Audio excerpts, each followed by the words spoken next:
रायगढ़ जिला के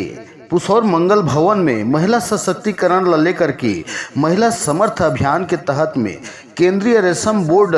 बिलासपुर द्वारा में द्वितीय चरण के महिला समर्थ योजना आयोजन के शुभारंभ लघलो करी सावय, जहां केंद्रीय रेशम बोर्ड स्थान बिलासपुर के तहत में उड़ीसा परिधान रेशम सिल्क डिजाइन कलर प्रशिक्षण शिविर के आयोजन में पुसौर क्षेत्र के महिला हितग्राही मन प्रशिक्षण में बढ़ चढ़ के भाग लेवत हैं। जहां उक्त महिला समर्थ शिविर के आयोजन में संबलपुरी परिधान समर्थ योजना के bright human action and vice संस्था भुवनेश्वर द्वारा में पुसौर महिला किसान प्रोड्यूसर कंपनी के सहयोग से 30 दिवसीय द्वितीय चरण के प्रशिक्षण शिविर के शुभारंभ में केंद्रीय बोर्ड बिलासपुर के अशोक कुमार, विवेक पांडे, अडानी फाउंडेशन मोहित सतपति, नगर पंचायत पुसौर मंडल अध्यक्ष एवं उमेश शाह पुसौर नगर पंचायत उपाध्यक्ष,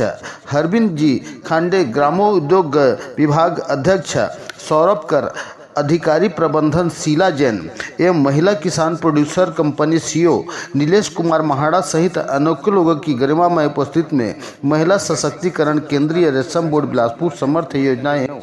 ह्यूमन एंड वाइस संस्था भुवनेश्वर द्वारा में महिला समर्थ योजना के द्वितीय चरण के प्रशिक्षण शिविर के आयोजन लखनऊ किया गया सवय। जो हमारा रेशम है, रेशम की रंगाई के ऊपर ये कार्यक्रम का आयोजन किया गया है और ये कार्यक्रम 200 घंटे का है, 25 दिन तक चलेगा।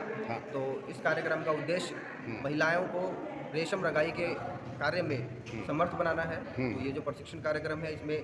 हर रूप से, चाहे वो थ्योरी हो और प्रैक्टिकल हो, दोनों तरीक़ों से